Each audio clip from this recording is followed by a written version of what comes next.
Hello students, welcome on YouTube channel the Galaxy study point. कैसे हो आप सब लोग।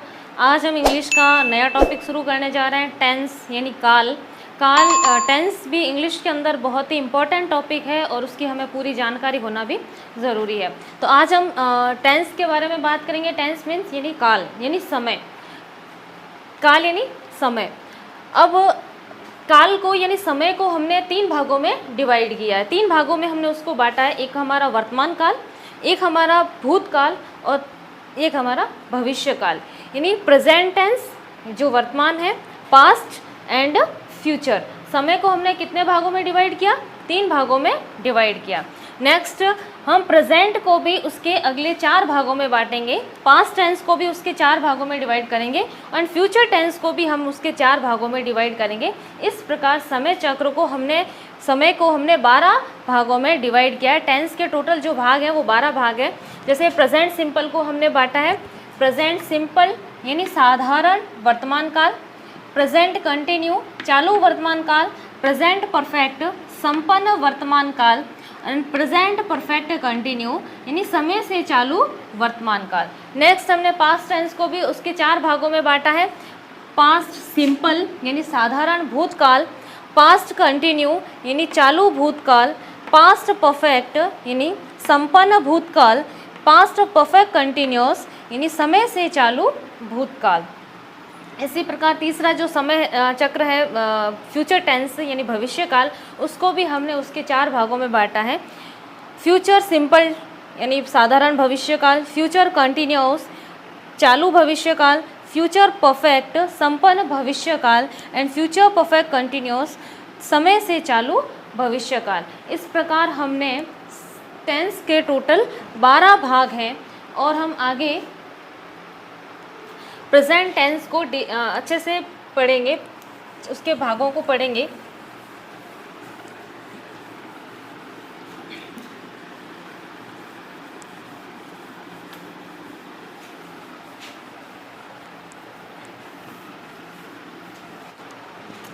अब हम इसके पहले भाग को विस्तार से पढ़ेंगे। प्रेजेंट सिंपल, प्रेजेंट सिंपल यानी साधारण वर्तमान काल।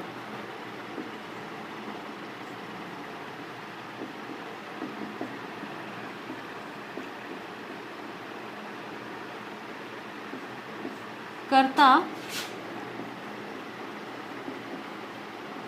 वर्तमान में किसी कार्य को करता है। प्रेजेंट सिंपल टेंस, इसको अगर हम परिभाषा के रूप में बताएंगे कि प्रेजेंट सिंपल टेंस क्या होता है, यानी कर्ता वर्तमान में किसी कार्य को करता है। अब इसकी पहचान हम कैसे पहचानेंगे? हिंदी वाक्य के अंत में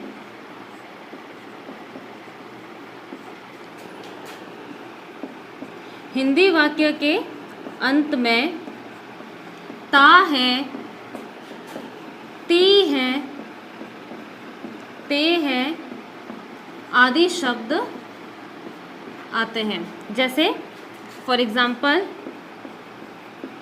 मैं खाना खाता हूँ।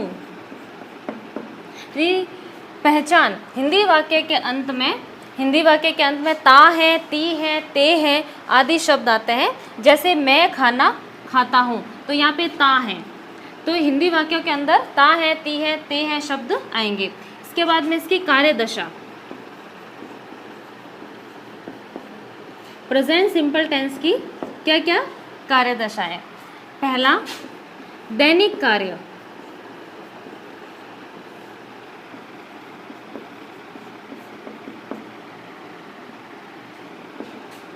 रोजाना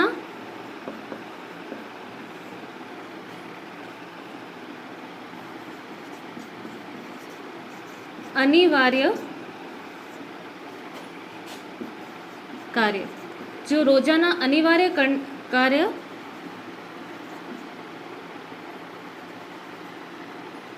रोजाना अनिवार्य कार्य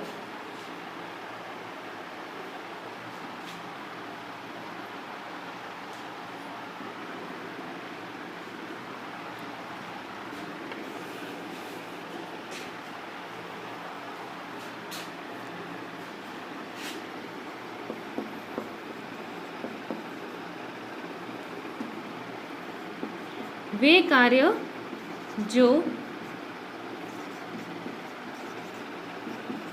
रोजाना करने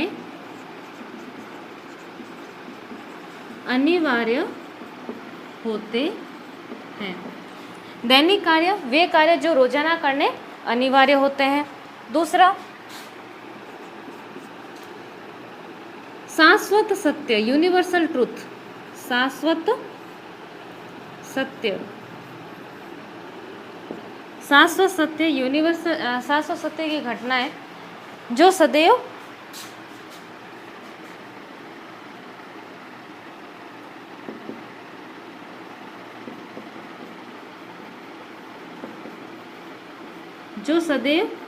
सत्य हैं।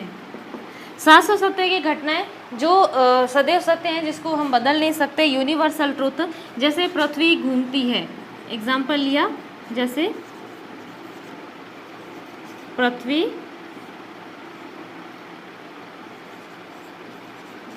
घूमती है। सूर्य पूर्व में उगता है। ये यूनिवर्सल ट्रूथ है, इनको हम बदल नहीं सकते। ये शाश्वत सत्य की घटनाएं हैं जो हम इनको बदल नहीं सकते। और तीसरी कंडीशन हुए कार्य दशा है हमारा अतीत की पुनरावृत्ति। अतीत की पुनरावृत्ति।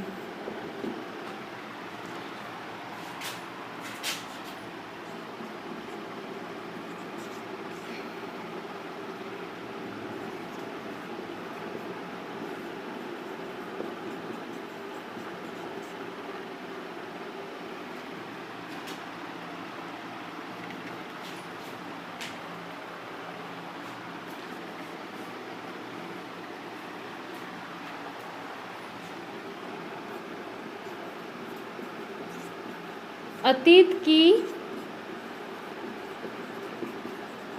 घटनाओं को दोहराना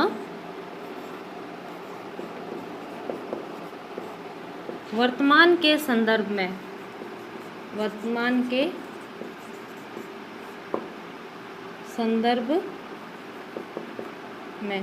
अतीत की घटनाओं को दोहराना वर्तमान के समय में संदर्भ में, यानी जो पुरानी बातें हैं, जो अतीत की घटनाएं हैं या कहानियां हैं जो हम बताते हैं, वो वर्तमान के अंदर बताते हैं। जैसे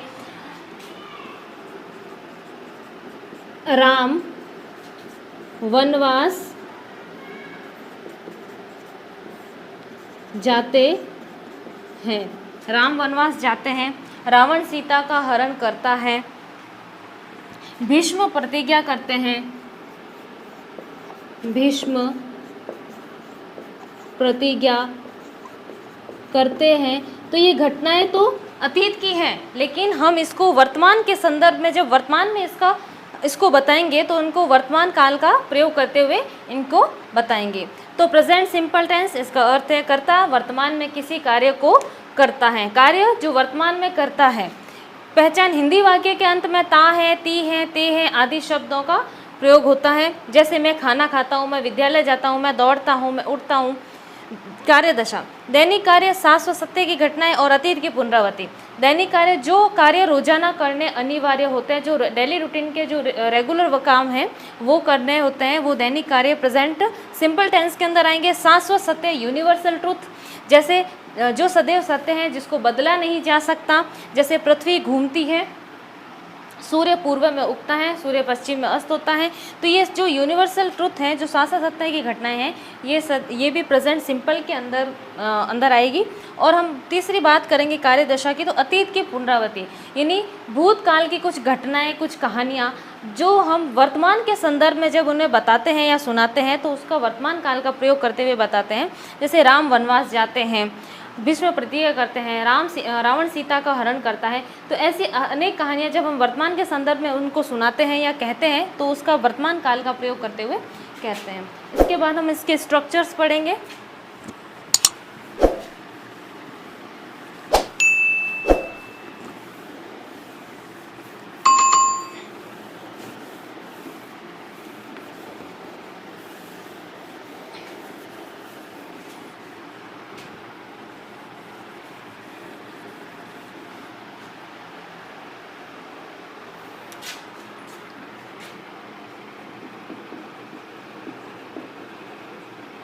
स्ट्रक्चर,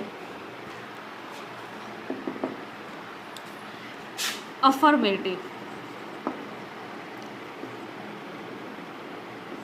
सब्जेक्ट प्लस वर्ब की फर्स्ट फॉर्म प्लस एस और ई एस या I E S plus object. Affirmative के अंदर हम सेंटेंस का सबसे पहले सब्जेक्ट, कर्ता, क्रिया का पहला रूप और ऑब्जेक्ट यानी कर्म, कर्ता, क्रिया, कर्म। नेगेटिव सेंटेंस को जब नेगेटिव बनाएंगे, subject plus do does. Negative बनाते समय इसके जो हेल्पिंग वर्ब है वो डू डज का यूज करेंगे प्लस वर्ब की first form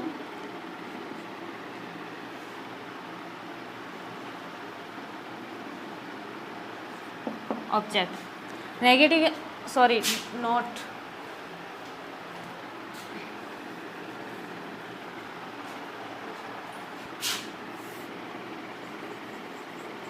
does plus not plus verb की first form plus object. Negative के अंदर हेल्पिंग वर्ब डू डज का यूज़ करेंगे प्लस नॉट प्लस वर्ब की फर्स्ट फॉर्म प्लस ऑब्जेक्ट, और यहाँ पे वर्ब के साथ में एस और यस का यूज़ नहीं होगा। इसके बाद में इंट्रोगेटिव, इंट्रोगेटिव मीन्स प्रश्नवाचक। प्रश्नवाचक बनाते समय जो हेल्पिंग वर्ब्स होती है वो आगे आ जाएगी, do does plus subject plus verb की फर्स्ट फॉर्म प्लस ऑब्जेक्ट। यहाँ पे भी डू डज का यूज़ हुआ है, तब वर्ब के साथ एस और एस का यूज़ नहीं होगा।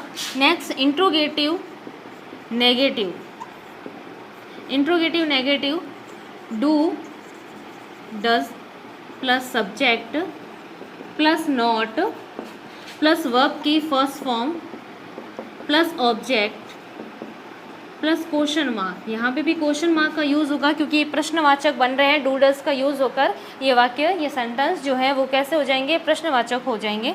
नेक्स्ट हम इसका एग्जांपल लेते हैं। एक नोट,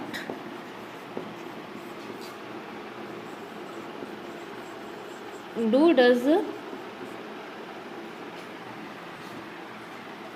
का यूज़ करने पर वर्ब के साथ एस ई एस और आई ई एस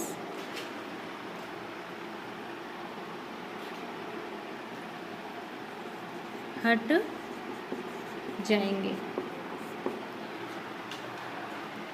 डू डज का यूज़ करने पर वर्ब के साथ जो एस ई एस और आई एस का जो यूज़ होता है वो हट जाएगा। और दूसरी इम्पोर्टेंट बात ये है कि वर्ब की third person singular, third person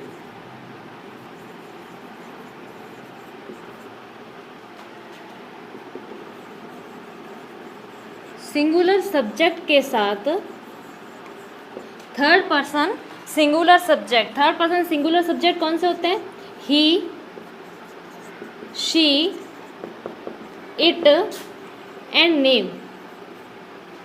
he, she, it या कोई नाम सिंगुलर हो, थर्ड पर्सन हो, सिंगुलर हो, उसके साथ उसकी क्रिया के साथ एस ई एस और आई ई एस यानी वर्ब प्लस वर्ब की first form plus S E S और आई ई एस का यूज़ करेंगे। अब एस ई एस और आई ई एस कब लगेंगे क्रिया के साथ, वर्ब के साथ एस ई एस और आई ई एस का कब यूज़ होगा, जब कर्ता थर्ड पर्सन सिंगुलर सब्जेक्ट होने पर उसकी क्रिया के साथ एस ई एस और आई ई एस का यूज़ करेंगे। यहाँ पे मैं एक टेबल बनाती हूँ, use of helping verb.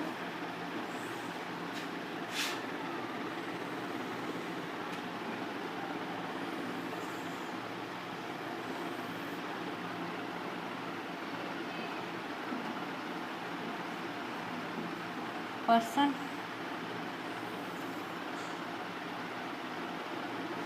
First person, second person, third person. Singular, helping verb, plural, helping verb.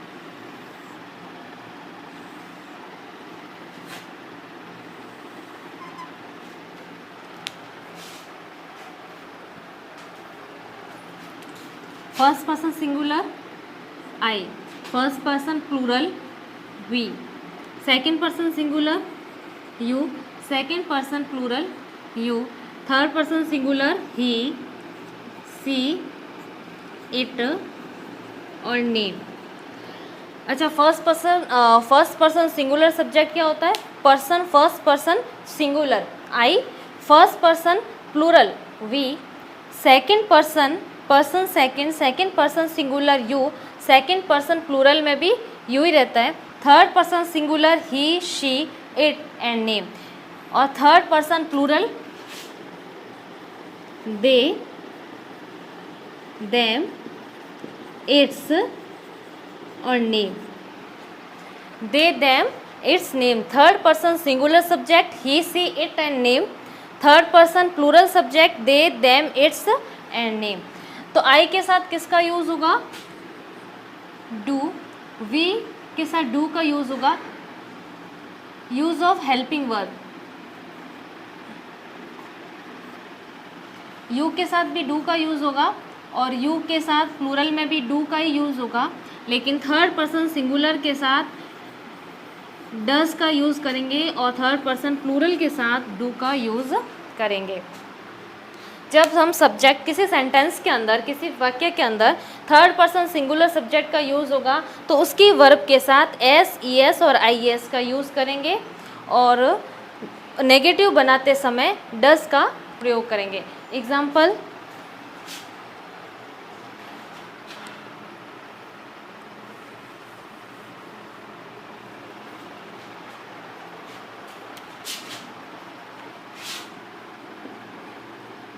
Ram आम खाता है। तो इसको हम पहले अफर्मेटिव के अंदर बनाएंगे सब्जेक्ट। इसमें सब्जेक्ट क्या है? राम। सब्जेक्ट क्या है? राम। इसके बाद में सब्जेक्ट के बाद में क्या आता है? वर्ब की फर्स्ट फॉर्म यानी क्रिया। वर्ब क्या है इसमें? खाता है। हम पहचान देखेंगे ये कौन से टेंस का सेंटेंस है। तो इसके पीछे हिंदी वाक्य के अंदर क्या आता है? ता है, ती है आदि शब्दों का यूज़ हुआ है। तो खाता है तो ये प्रेजेंट सिंपल का है। और ऑब्जेक्ट यानी कर्म हमारा क्या है? आम। तो हम पहले कहेंगे सब्जेक्ट। सब्जेक्ट क्या है? राम। राम। इसके बाद में वर्ब की फर्स्ट फॉर्म, खाने को बोलेंगे ईट। वर्ब की फर्स्ट फॉर्म ईट और food, sorry, Ram eat a mango. लेकिन यहाँ पे जो करता है राम है वो थर्ड पर्सन सिंगुलर है, सब्जेक्ट है, थर्ड पर्सन सिंगुलर सब्जेक्ट है। तो उसकी वर्ब के साथ हम एस और ई एस का यूज़ करेंगे। यहाँ पे उसके वर्ब के साथ ईट के साथ एस का यूज़ करेंगे। यहाँ ईट्स हो जाएगा, Ram Yeats a mango, Ram आम खाता है। तो यानी हमारा सब्जेक्ट यानी थर्ड पर्सन सिंगुलर होगा तो उसकी वर्ब के साथ एस और ई एस का यूज़ होगा। हम इसको नेगेटिव बनाएंगे तो राम, नेगेटिव के अंदर किसका यूज़ होगा? थर्ड पर्सन सिंगुलर सब्जेक्ट है, थर्ड पर्सन सिंगुलर सब्जेक्ट के साथ डज का यूज़ करते हैं। जो हेल्पिंग वर्ब होगी वो डज है। यहाँ पे डू एंड डज दे रखा है। डज और डू का कब किसके साथ डू का यूज़ होगा, किसके साथ डज का यूज़ होगा? यानी फर्स्ट पर्सन आई होने पर डू, यू होने पर डू, वी होने पर डू, यू होने पर डू, ही, शी, इट और नेम। थर्ड पर्सन सिंगुलर होने पर डज का यूज़ करेंगे। दे, देम, इट्स, नेम होने पर डू का यूज़ करेंगे। तो हमारा थर्ड पर्सन सिंगुलर सब्जेक्ट है राम। तो यहाँ आ जाएगा does not eat, Ram does not eat a mango. तो थर्ड पर्सन सिंगुलर सब्जेक्ट, यदि third person singular subject he, she, it या नेम हो उसकी क्रिया के साथ एस और ई एस आई एस का प्रयोग यूज़ करेंगे। लेकिन एक और बात इम्पोर्टेंट है कि नेगेटिव बनाते समय डू डस का यूज़ करने पर वर्ब के साथ, हाँ, डू डस का जब यूज़ करेंगे तो उसकी वर्ब के साथ एस और ई एस हट जाएगा। ये भी पॉइंट मैंने लिखवा दिया है। डू डस का यूज़ करने पर वर्ब के साथ एस ई एस और आई एस हट जाएंगे। हमने डू डस का यूज़ करा तो वर्ब के साथ में एस और ई एस हट गया। नेक्स्ट हम इसका इंट्रोगेटिव बनाएंगे। इंट्रोगेटिव का क्या फॉर्मूला है? इंट्रोगेटिव में do does plus subject plus verb की first form plus object. Do does को आगे लेके आते हैं, ये ले लिया डज। इसके बाद में डज के बाद में सब्जेक्ट, हमारा सब्जेक्ट है Ram, does Ram. Next verb की फर्स्ट फॉर्म वर्ब ईट। इसके बाद ऑब्जेक्ट, ऑब्जेक्ट क्या है? Mango. Does Ram eat a mango, और फिर प्रश्नवाचक चिन्ह। Does Ram eat a mango. Next interrogative negative. Interrogative negative do does का यूज़ होगा डज प्लस सब्जेक्ट, सब्जेक्ट हमारा राम, डज राम।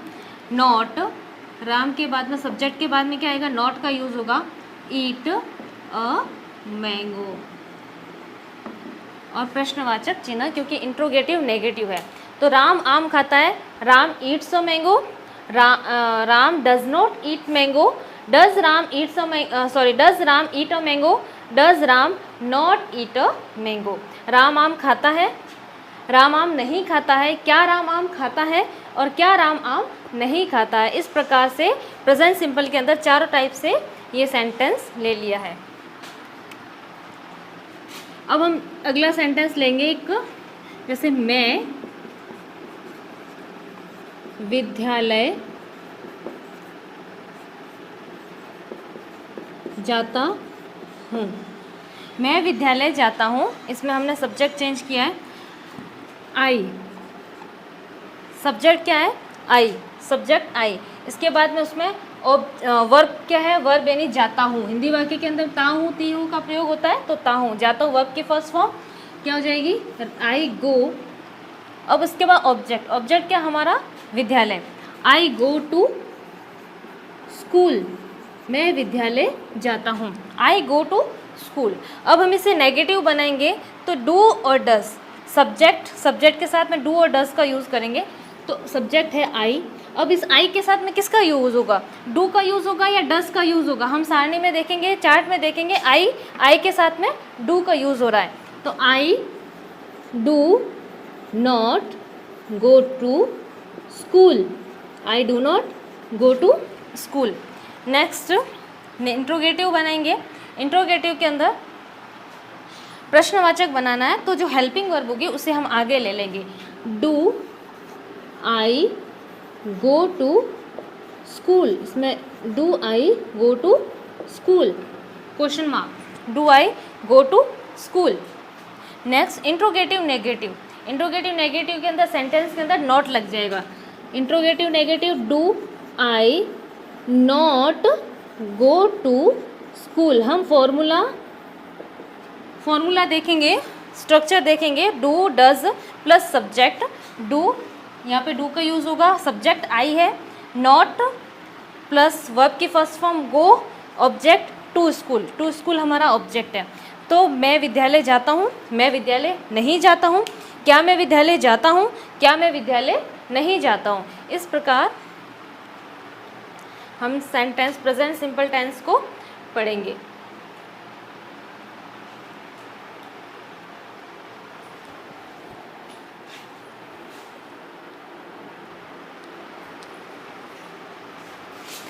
इस प्रकार प्रेजेंट सिंपल टेंस के अंदर डेली रूटीन में होने वाले काम, जो दैनिक काम है, शाश्वत सत्य के जो घटनाएं हैं या शाश्वत सत्य जो कभी बदल नहीं सकती, जो हमेशा सत्य है, या अतीत की पुनरावृत्ति के संदर्भ में जो घटनाएं हैं, उनका वर्णन प्रेजेंट सिंपल टेंस के अंदर करेंगे। प्रेजेंट सिंपल टेंस के चारों टाइप्स के जो सेंटेंस हैं, अफर्मेटिव, नेगेटिव, इंट्रोगेटिव, नेगेटिव, उसका फॉर्मूला है सब्जेक्ट, सब्जेक्ट के बाद वर्ब की फर्स्ट फॉर्म एस और ई एस और आई एस का यूज़ होता है, plus object. S, E S और आई एस का यूज़ कब होता है? जब सब सेंटेंस के अंदर person, third person singular subject हो, तब हम उसकी वर्ब के साथ एस, ई एस और आई एस का यूज़ करेंगे। नेक्स्ट नेगेटिव बनाते समय डू डज का यूज़ करेंगे, subject plus do does plus not plus verb की first form plus object. Verb जब हम डू डज का यूज़ करेंगे तो वर्ब के साथ में S E S I S हट जाएगा। तीसरा टाइप है सेंटेंस का इंट्रोगेटिव। इंट्रोगेटिव डू डज हम जो हेल्पिंग वर्ब यूज़ कर रहे हैं उनको आगे ले लेंगे, do does plus subject plus verb की फर्स्ट फॉर्म प्लस ऑब्जेक्ट और plus question mark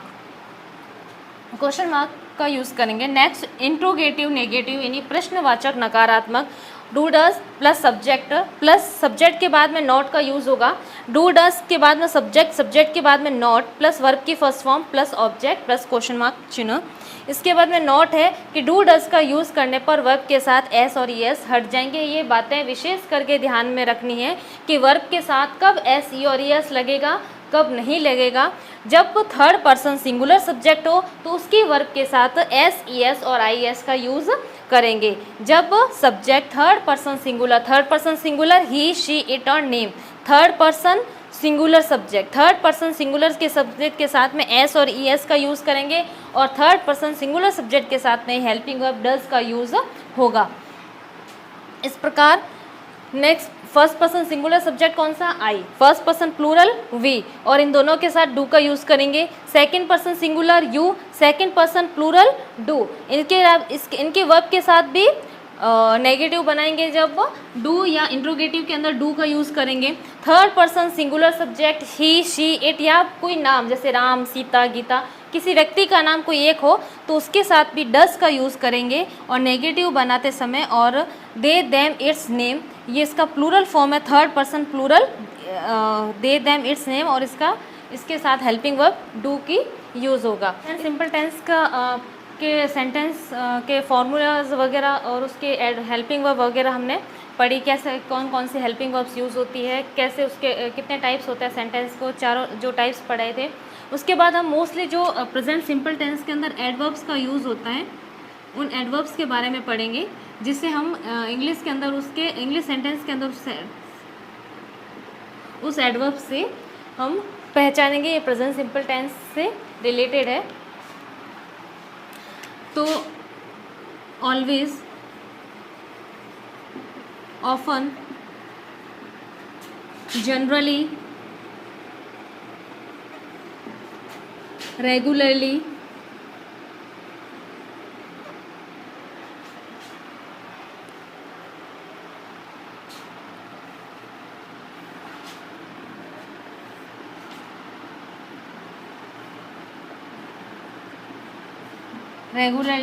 usually,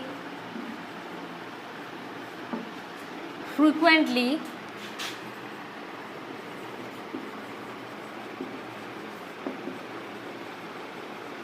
rarely, mostly जो वर्ड एडवर्ब्स हैं वो मैं आपको लिखवा रही हूँ जो जैसे जैसे मुझे याद आ रही है। Never, always, often, generally, regularly, usually, frequently, rarely, never, daily,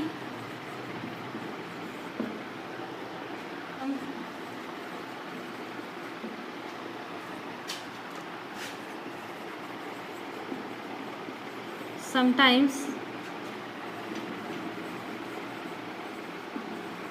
occasionally,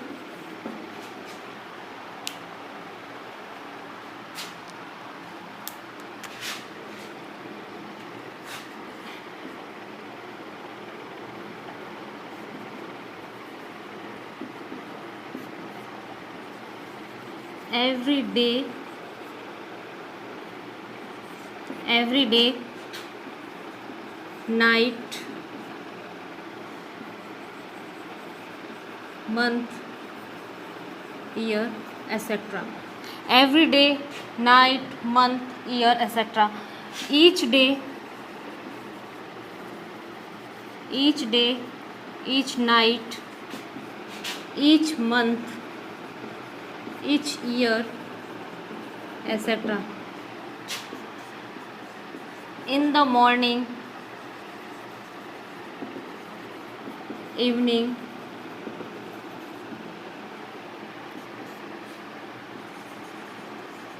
once, twice a day, month, year etcetera. इस प्रकार मोस्टली जो प्रेजेंट सिंपल टेंस के अंदर जो एडवर्ब का यूज़ होता है, always, often, generally, regularly, usually, frequently, rarely, never, daily, seldom, sometime, occasionally, every day, every night, every month, every year etcetera, each day, each night, each month, each year, in the morning, in the evening, once, twice a day, month, year etcetera. ये सारी mostly जो present simple tense के अंदर adverb use होती है English sentence के अंदर, जिससे हमें करेक्ट फॉर्म ऑफ जो वर्ब्स है वो फिल करने में काफ़ी मदद मिलेगी। इस प्रकार हमारा प्रेजेंट सिंपल टेंस कंप्लीट होता है और नेक्स्ट हम प्रेजेंट कंटिन्यू टेंस के बारे में पढ़ेंगे।